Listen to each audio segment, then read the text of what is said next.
prelude, the veil of the unseen. Most men live and die in the shadows, fighting shadows they believe are solid. They see the muzzle flash, the cold steel of a blade, and the blood on the pavement.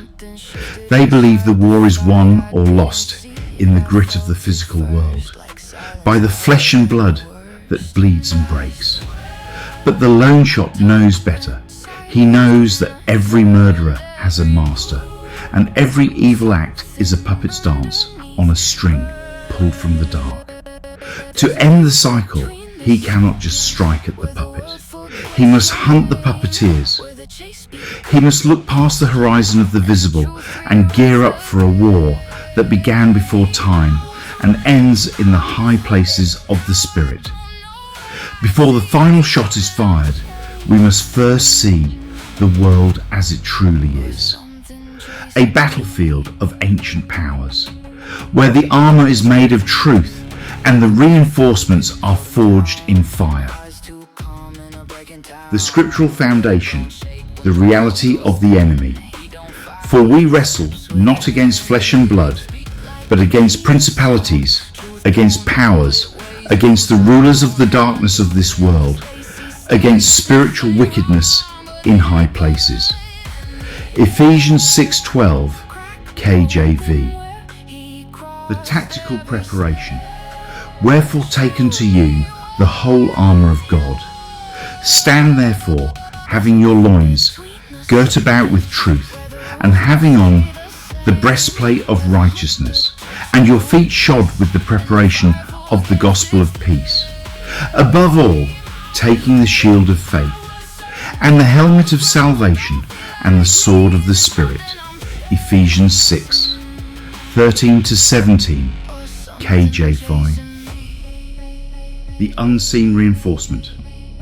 And Elisha prayed and said, Lord, I pray thee, open his eyes that he may see. And the Lord opened the eyes of the young man, and he saw, and behold, the mountain was full of horses and chariots of fire round about Elisha. 2 Kings 6:17, KJ5. The Loneshot finale isn't just a showdown, it's an unveiling. Like Elisha, our hero prays for the world to see the reality of the war. Clad in the armour of God, he stands firm. He proves that while the spiritual wickedness in high places is vast, it is ultimately hollow. When faced with a man who knows that they that be with us are more than they that be with them. The horizon is heavy with the weight of things unseen. The ammunition of man will only take you so far. But when the shadows begin to scream, you need a different kind of steel. Open your eyes. The war has finally found you. Loneshot, Season 1, Episode 7. Copyright 2018. By Yusin Beck.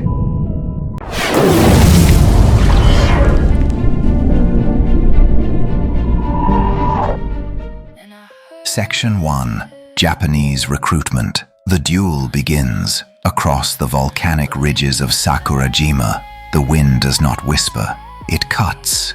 The air moves with a sharp, sentient intensity, as if the mountain itself is watching the decision about to unfold at its peak.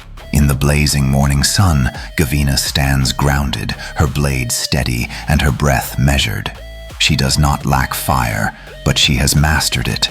Across from her, Lotus Blossom remains perfectly motionless, for she knows that stillness is the most lethal opening strike. There is no shadow to hide in, and no hesitation to disguise weakness as they draw their swords, not for a mere spar, but to settle a desperate wager. Lotus has bartered a pact. If Gavina can best her in this duel, they will unite to dismantle a fringe Yakuza element smuggling children from the United States to Japan. As the sun burns high, exposing every movement, the duel evolves into a fierce and relentless display of skill. These two figures, possessing strength beyond that of ordinary mortals, clash for hours without end, neither willing to yield an inch of ground. In a display of ancient mystical power, wherever their essence meets the parched earth, vibrant plants begin to sprout and surge from the volcanic soil, drawing vitality from the intensity of the struggle to revive the dying flora beneath their feet. The fighting continues non-stop, a glorious testament to their endurance, with muscles glinting under the sky's embrace.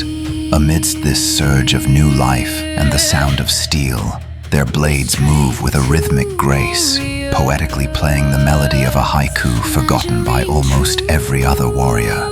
The mountain stands as a silent witness to this convergence of skill and nature, where every strike is a step toward a resolution that could change the fate of many. Fight, win, lose, or die. Death before, dishonor now. Always a fight and try. Blood and growth. Steel meets steel, and the sound echoes like something ancient being remembered. The clash is immediate, relentless, precise. Neither yields. Each strike carries history, discipline, survival. When blood spills, it does not stain the ground, it feeds it. Beneath their feet, life begins to grow.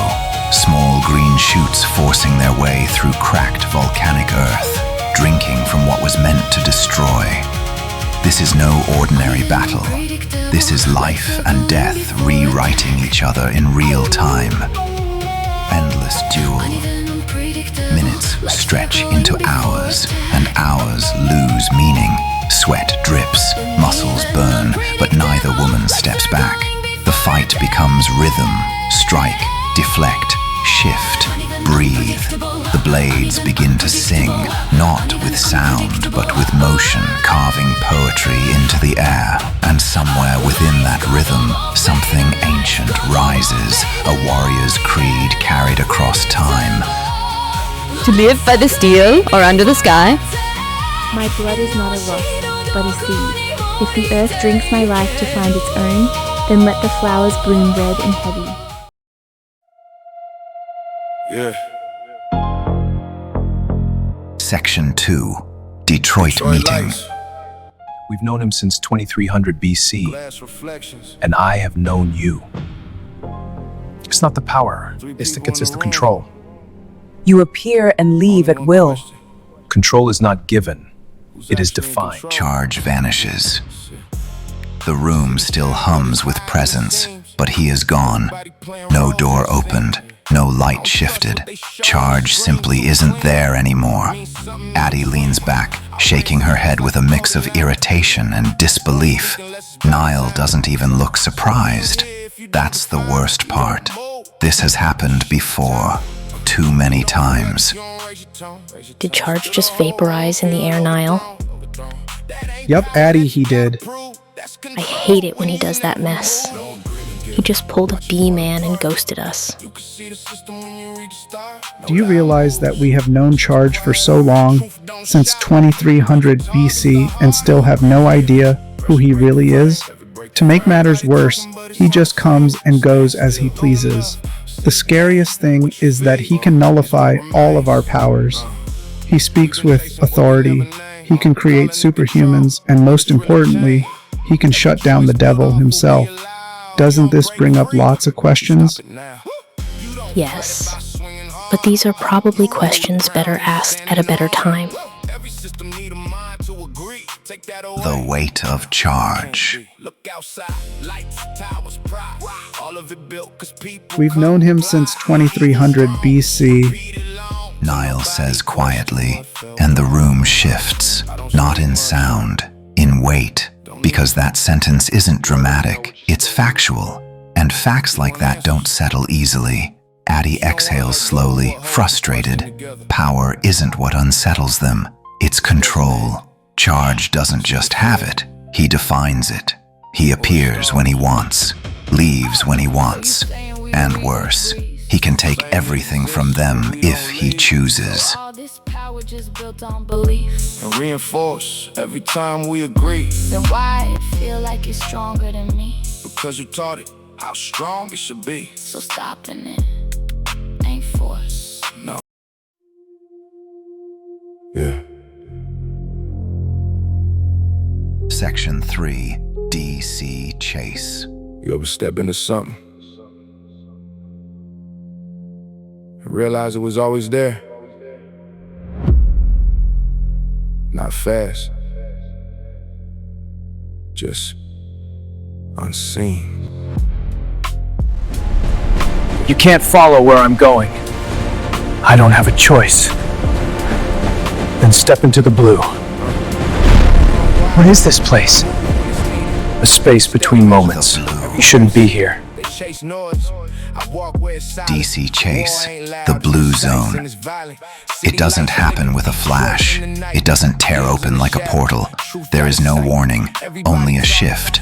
So subtle that if you blink, you miss the moment everything changes. The city is still there. The lights, the streets, the movement of people who believe they are moving forward in time.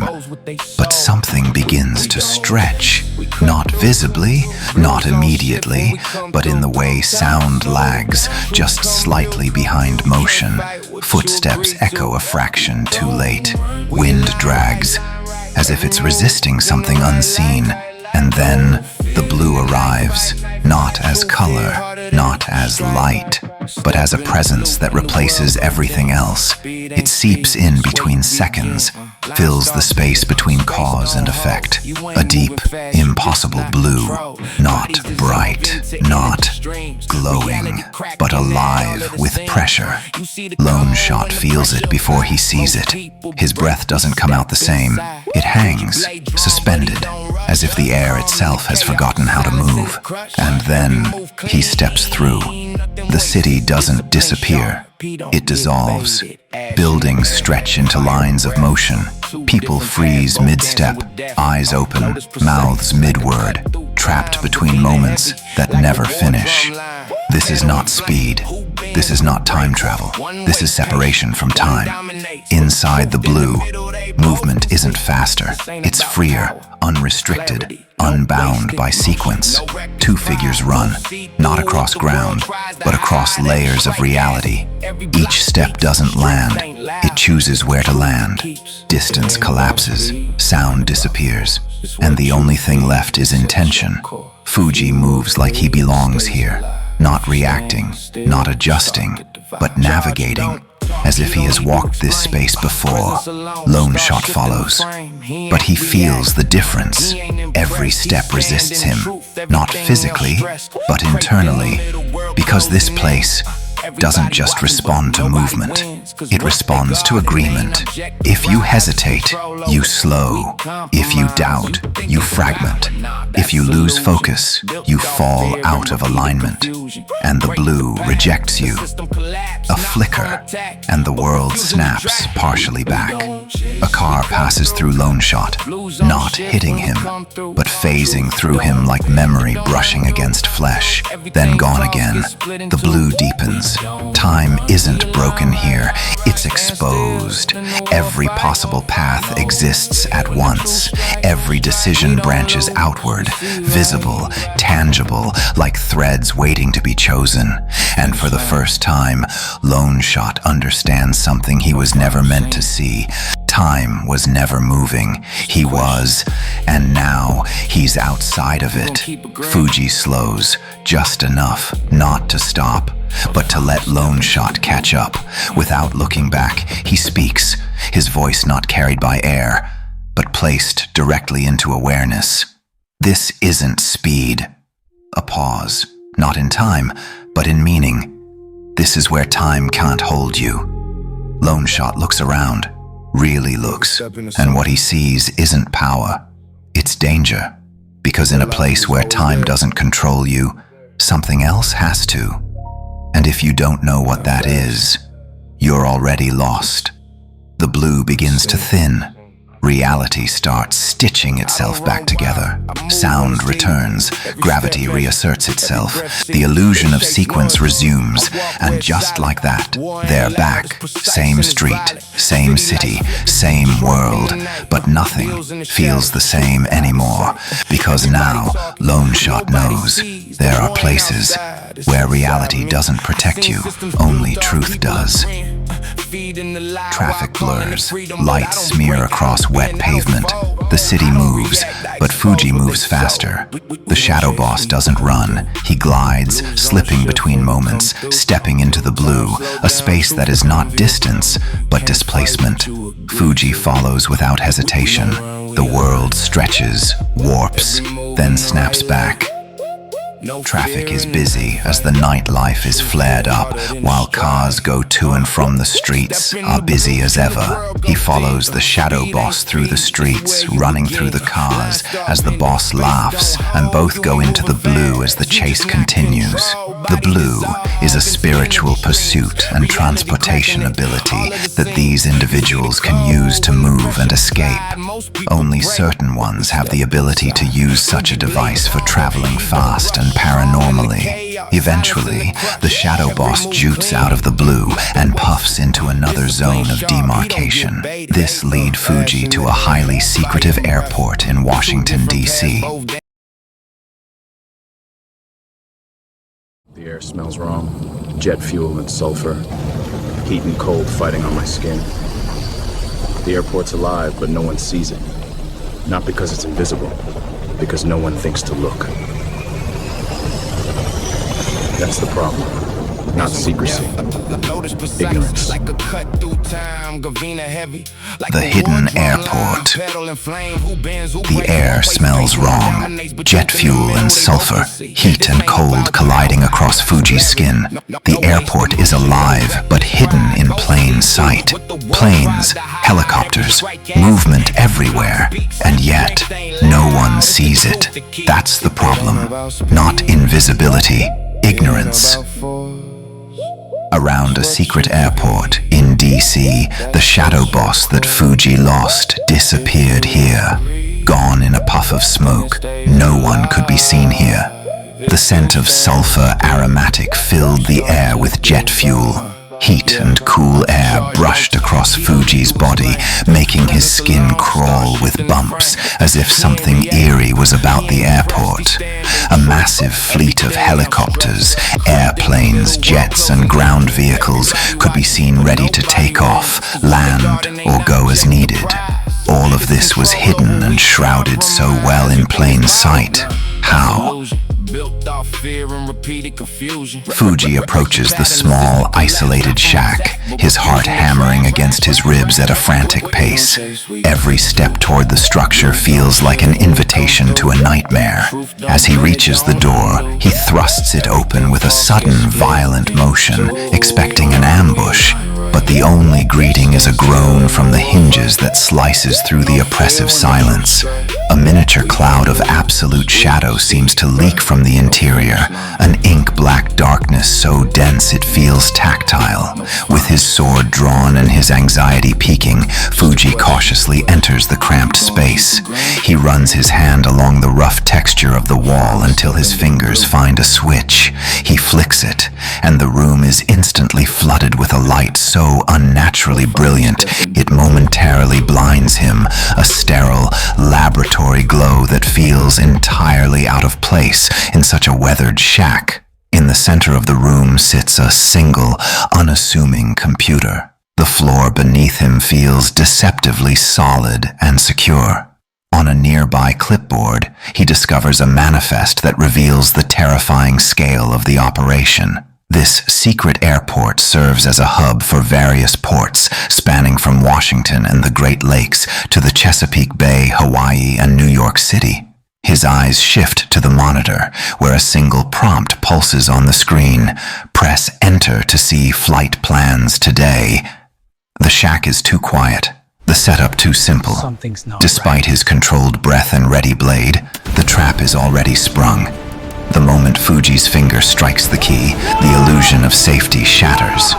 Without warning or a chance for recovery, The entire floor vanishes. Gravity claims him instantly, and Fuji finds himself in a terrifying free fall into the depths below.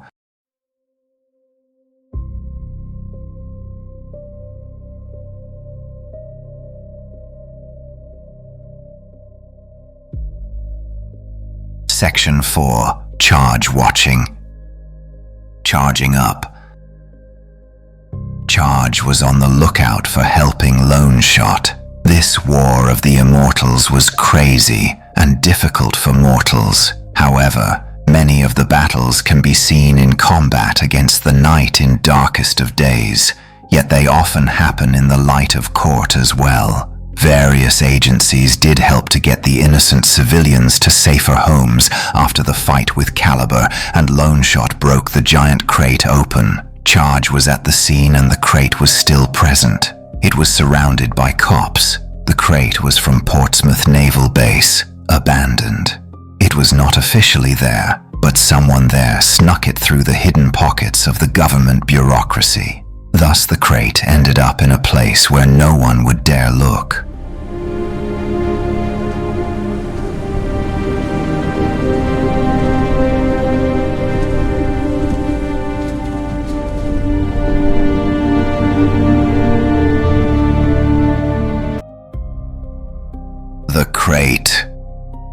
The crate remains untouched, surrounded by authority, but untouched, because no one understands it. Charge stands nearby, not intervening, not reacting, observing. This war is bigger than the battlefield. It's embedded in systems that hide themselves. Section 5. Final Island Scene.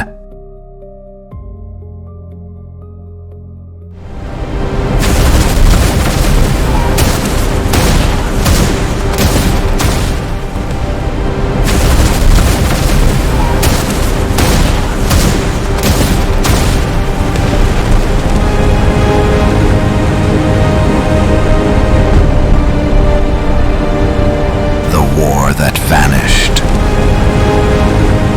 Explosions, smoke, shadows fighting warriors. Then, nothing. Silence replaces chaos instantly.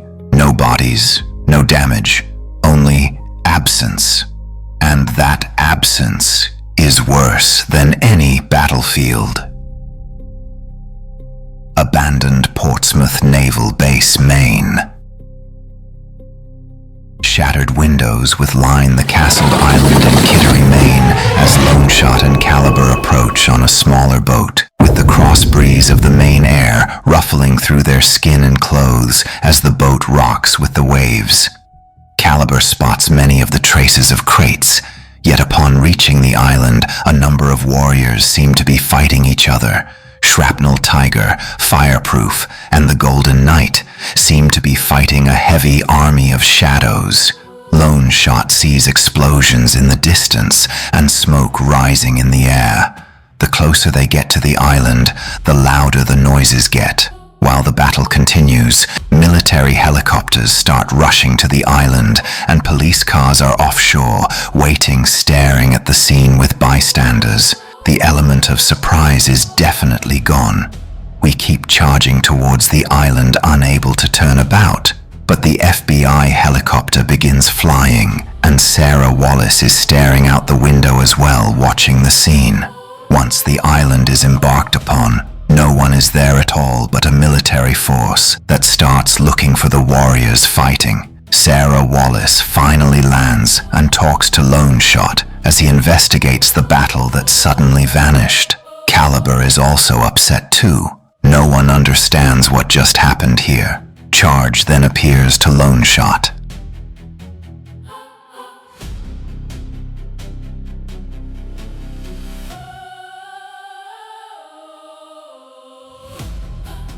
Charge meets Loneshot.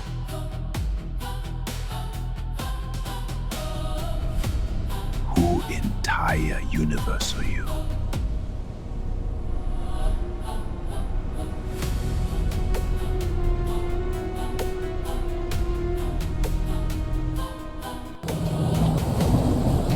chosen to hunt. Hunt what? The thing that never stops. Find it before it finds the rest of us. Sounds like suicide. Still the only way. And you need me. You're the only one I can't read. Then I'm in. Charge steps forward, not arriving, not appearing, just there. His presence doesn't interrupt reality, it defines it. You are chosen to hunt. The words don't echo, they land. Charge walks up to Loneshot. I have been waiting to meet you for a while. This meeting has been a long time and a coming. You met my agents. Fuji and Sarah Wallace has much knowledge about me. They know very little of me still. You are chosen to hunt. You are the mortal, and you will be given the task of going to war in the Battle of Immortals. Are you ready? The question. Loneshot doesn't step back, doesn't reach for a weapon. He does something far more dangerous. Loneshot looks at Charge bewildered. Who in the entire universe in God's name are you? He stalks forward with a hollowed-out curiosity, the kind belonging only to a man who has already seen the bottom of the grave. He carries the crushing weight of a ghost town within him. The memory of his family and the ashes of his former life are a leaden shroud draped over his shoulders. Having already lost everything he ever loved, he moves not with fear, but with the cold, jagged edge of a man who has nothing left for the world to take. The grief is not a quiet thing. It is a physical mass, a phantom limb that aches with the weight of every laugh silenced and every hand he can no longer hold. He moves through the world like a man walking underwater, the crushing pressure of his wife's absent smile and the echoing stillness of his children's voices pinning his soul to the earth. To look into his eyes is to see a landscape scorched to the bedrock. There is no room for the triviality of fear when the worst thing that could ever happen has already finished its work. He carries their ghosts not as a memory, but as a mandate, a jagged burden that turns his every breath into an act of defiance against a world that dared to keep turning without them. Every step he takes is heavy with the debris of a shattered life, the fragments of once was cutting into his heels. He is a king of a kingdom of ashes, stripped of the warmth of a hearth and the sanctuary of a name. This total dispossession has forged a terrifying kind of clarity. Because he has no future to protect and no past to return to, he has become a force of pure, unfiltered intent. He does not fear the fall or the darkness of the trap, for he has already lived through a descent far deeper and darker than any pit. He is a man who has already died once, and there is nothing more dangerous than a soul that no longer bargains with fate. He stops, the sudden stillness of his body more threatening than any movement. He turns his gaze upon the one redirecting his steps, a gaze forged in the cooling ashes of his own life, and the question surfaces not as a plea, but as a low, guttural demand. He is thinking, I will not be led like a blind man through the ruins of my own soul, and I have already paid the world's highest price. I owe no further debt to the shadows.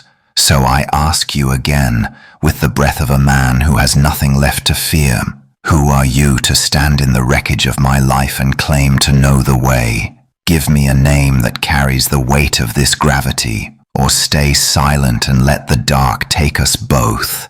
As he rasps, the weight of his lost wife and children, anchoring every word to the earth. So, he asks again. He asks again. Who in the entire universe are you? And for the first time, the silence feels like an answer,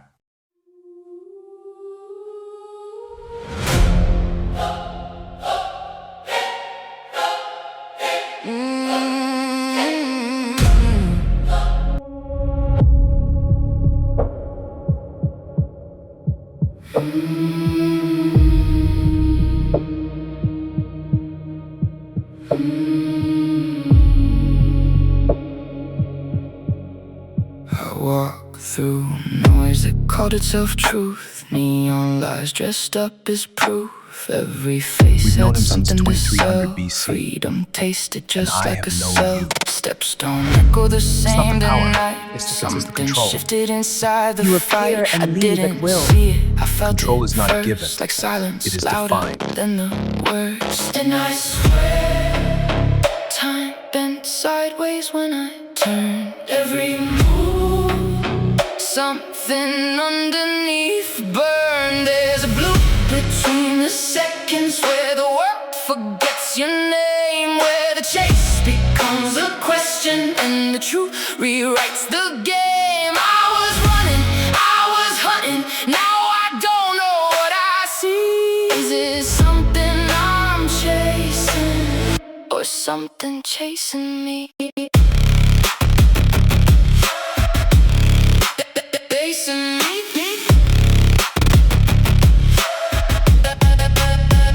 He moved like time didn't hold him down. Eyes too calm in a breaking town. Blade don't shake when the world goes thin. He don't fight, he steps within. Didn't speak like he needed sound. Truth don't echo, it weighs you down. And I knew in the space he stood, this ain't wrong, but it ain't good. In the air, cracked open where he crossed. Every step showed me what I lost. There's a blue between Are the chosen to seconds hunt. where the Hunt rules what? don't The stay thing the that never same, stops. where Find the it before it finds the hunter rest of us. turns to witness Sounds like and the suicide. Still the Bible only gets way. its flame. I was ready, I You need was me. certain. Now the ground don't feel like me. Is it something I'm chasing, or something chasing me? Chasing me.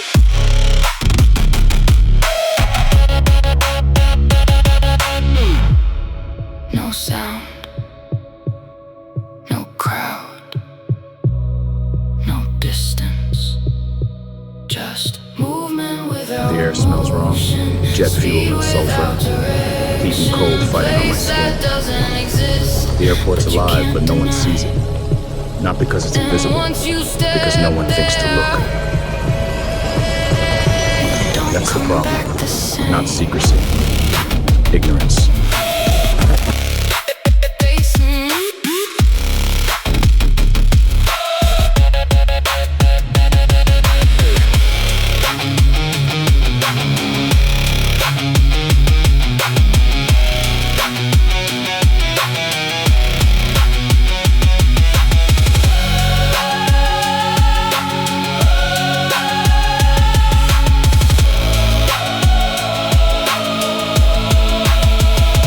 There's a blue between the seconds where the world begins to break, where the light can't hold its structure, and the truth you can't escape. I'm not running, I'm not hunting, I'm not who I used to be. It's not something I'm chasing, it's something calling me.